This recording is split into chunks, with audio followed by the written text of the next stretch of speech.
Karena yang namanya sejarah memang terus bergulir sebagaimana garis lurus ya, tidak bisa diulang. Tetapi sejarah yang sekarang tidak bisa pecah, tidak bisa pisah dengan sejarah sebelumnya.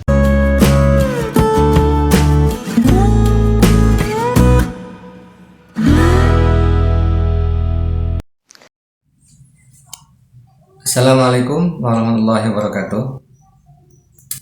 Semangat untuk selalu belajar sejarah supaya kita bisa belajar dari sejarah. Gimana kabarnya hari ini? Ya, semoga sehat walafiat, tetap semangat dan diberikan kesuksesan dari sekarang sampai masa depan.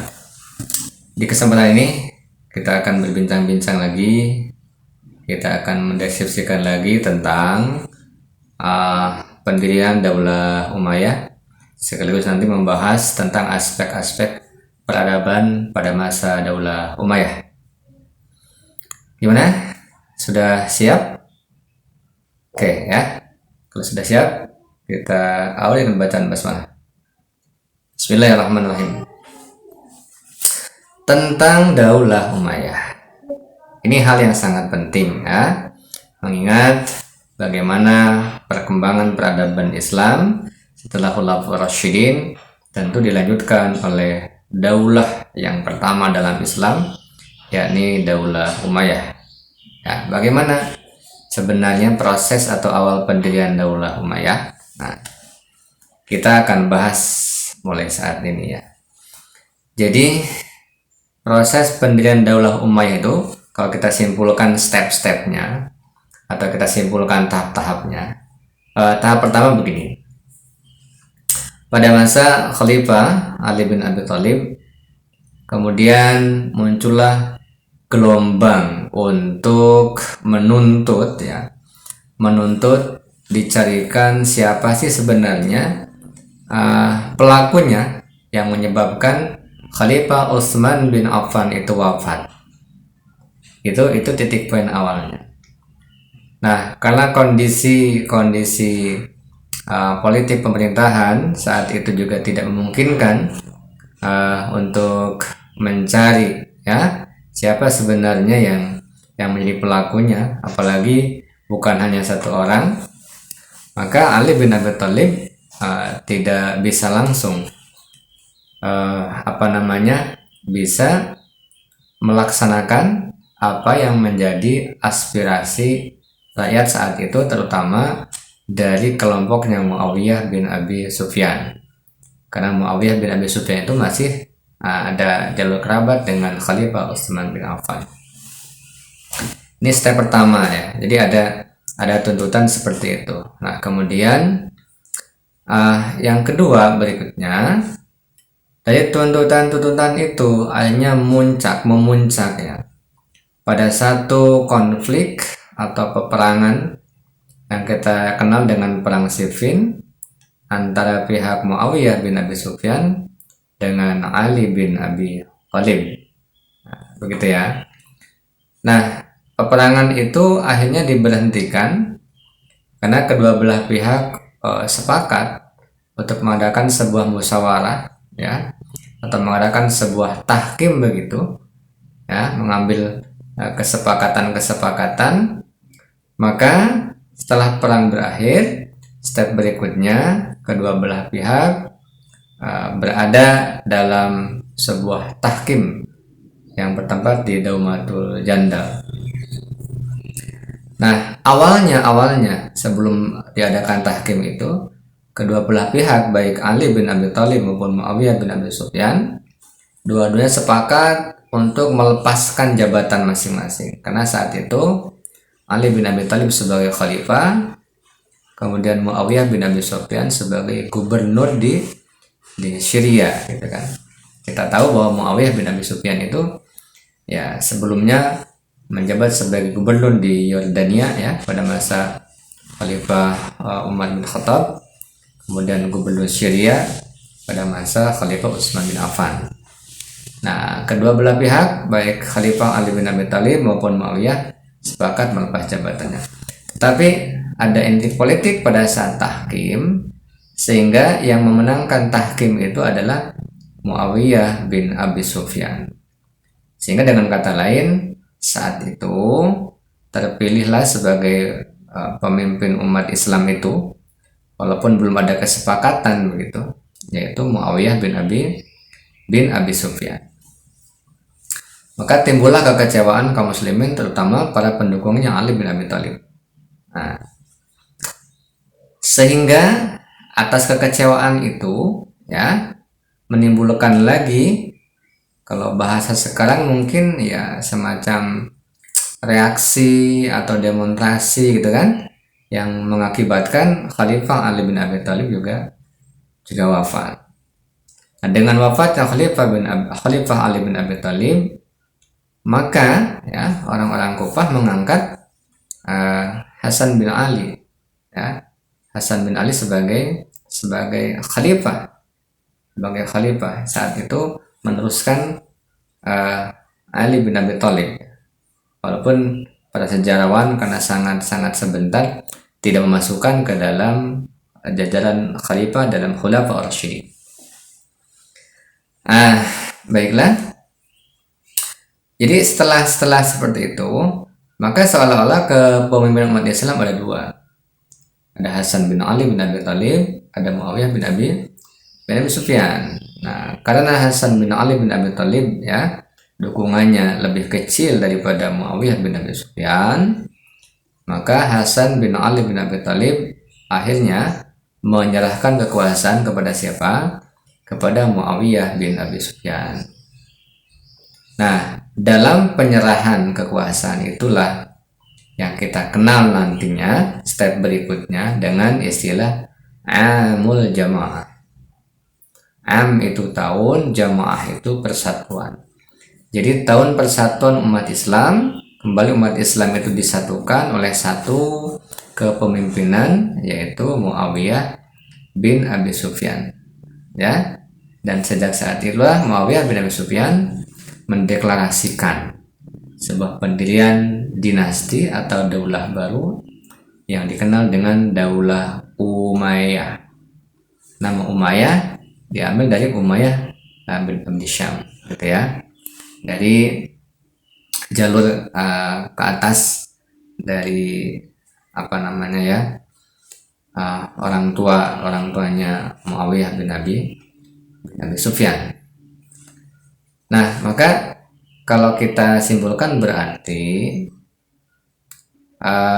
pendeklarasian atau pendirian Daulah Umayyah itu didirikan setelah step-step tadi, atau yang melatar belakangi secara langsung ya pendirian Daulah Umayyah itu adalah peristiwa Amul Jamaah, peristiwa persatuan umat Islam yang ditandai dengan penyerahan kekuasaan dari Hasan bin Ali bin Abi Thalib kepada Muawiyah bin Abi Sufyan. Baik, ini proses untuk mengawali bagaimana Daulah Umayyah itu berdiri ya. Nah, sekarang setelah Daulah Umayyah berdiri, seperti apa sih perkembangan peradaban Islam?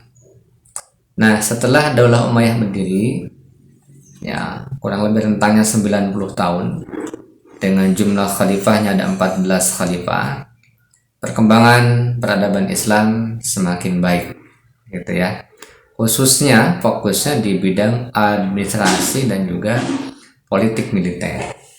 Jadi dua fokus di situ ya. Nah, tapi yang 14 orang khalifah itu tidak semuanya menjadi khalifah besar atau berprestasi.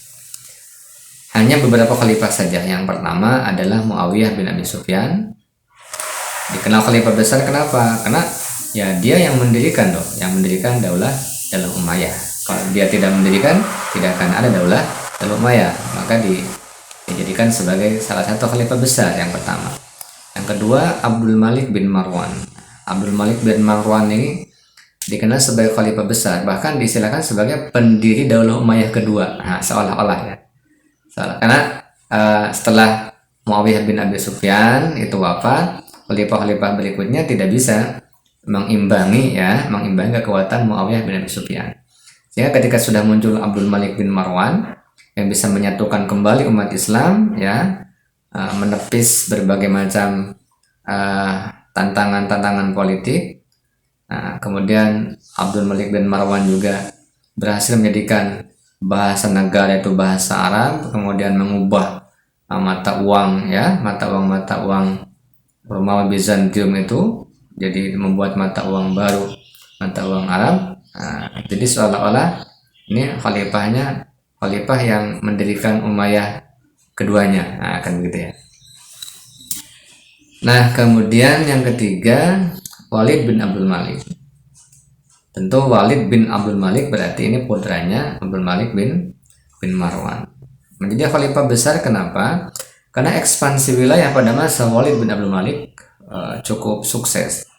Bahkan Islam sampai ke Eropa, Islam sampai ke Andalusia. Kalau sekarang sampai ke Spanyol gitu ya. Ini pada masa khalifah Walid bin Abdul Malik. Nah, kemudian yang keempat khalifah besarnya adalah Umar bin Abdul Aziz, ya. Umar bin Abdul Aziz. Bahkan ada yang mengistilahkan, ini hanya istilah saja. Umar bin Abdul Aziz itu seolah-olah Khulafaur Rasyidin yang kelima, seolah-olah. Tapi bukan Khulafaur Rasyidin yang kelima. Saking dekatnya gaya kepemimpinan dengan gaya kepemimpinan Khulafaur Rasyidin. Nah, jadi ada 4 khalifah besar ya. Nah, kemudian secara umum bagaimana sih perkembangan peradabannya secara umum ya? Yang pertama, pada masa Daulah Umayyah itu muncul satu peradaban baru yang disebut dengan Al-Hijabah. Al-Hijabah itu, ya kita tahulah hijab itu apa? Hijab itu penghalang. Al-Hijabah itu seolah-olah tameng, penghalang, atau bisa dikatakan sebagai ajudan gitu ya, sebagai pasukan pelindung khalifah gitu. Itu namanya Al-Hijabah. Pada masa Khulafaur Rasyidin tentu tidak ada Al-Hijabah ya. Para khalifah pada masa Khulafaur Rasyidin dia sendiri saja, tidak ada ajudan, tidak ada pengawal. Pada masa Daulah Umayyah, sejak masa Muawiyah bin Abi Sufyan, maka dibentuk Al-Hijabah ya, ajudan, pengawal. Untuk apa? Supaya khalifah itu aman. Karena kita tahu pendirian Daulah Umayyah itu berawal dari pergolakan politik yang sangat dinamis, kan begitu. Nah, kemudian berikutnya peradaban pada masa Daulah Umayyah itu peradaban khususnya di bidang administrasi pemerintahan. Banyak dibentuk dewan-dewan ya. Misalnya saja dibentuk Diwanul Kitabah. Jadi semacam dewan sekretaris negara gitu kan. Nah, di situ ada katib-katibnya. Misalnya katib itu kan penulis ya. Kalau bahasa sekarang ya sekretaris. Ya, ada katib ar-rasail misalnya ya. Sekretaris di bidang pesuratan. Ada katib al-kharaj misalnya ya, sekretaris di bidang perpajakan. Ada katib al-jun, ya sekretaris negara di bidang kemiliteran. Jadi dibentuk Diwanul Kitabah yang terdiri dari berbagai macam katib.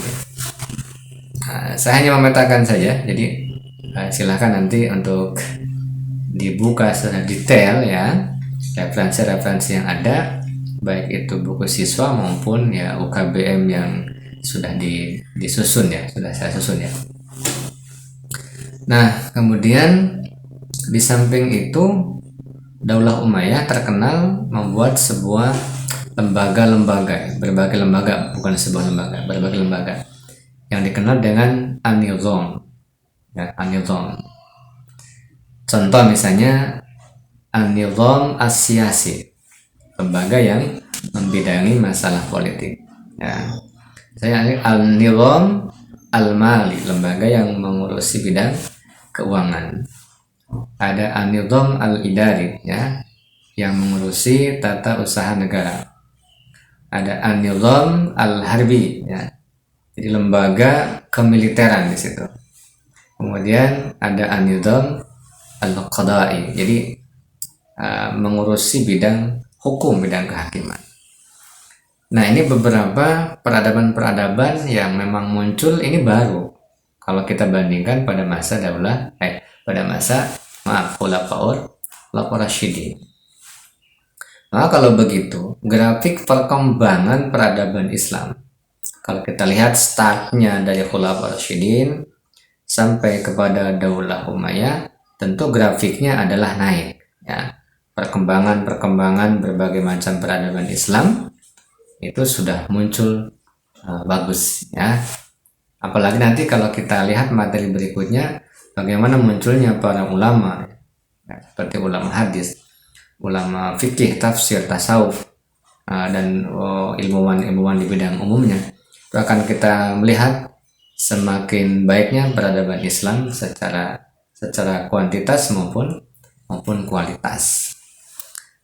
Nah, seperti itu kurang lebih ya bagaimana proses pendirian Daulah Umayyah sampai akhirnya Daulah Umayyah mencapai peradaban-peradabannya, bahkan puncak-puncak peradabannya itu terjadi oleh para sejarawan dianalisis terjadi pada masa Abdul Malik bin Marwan. Itu sudah mencapai peradaban yang baik ya. Tapi ketika kesejahteraan dan seterusnya di bidang agamanya mencapai puncak kejayaan, tentu pada masa Khalifah Umar bin Abdul Aziz, karena pada masa Khalifah Umar bin Abdul Aziz itu hadis berhasil dikodifikasi ya. Hadis berhasil dikodifikasi. Ya, rentangnya sangat jauh ya. Dari wafatnya Nabi Muhammad ya, rentangnya sangat jauh. Baru dikodifikasi pada masa Khalifah Umar bin Abdul Aziz. Begitu, semoga bermanfaat. Jangan lupa untuk selalu belajar sejarah supaya kita bisa belajar dari sejarah sehingga kita bisa mengambil spirit kesuksesan masa lalu yang bisa diterapkan untuk sekarang dan masa yang akan datang. Terima kasih, tetap semangat, tetap belajar. Assalamualaikum warahmatullahi wabarakatuh.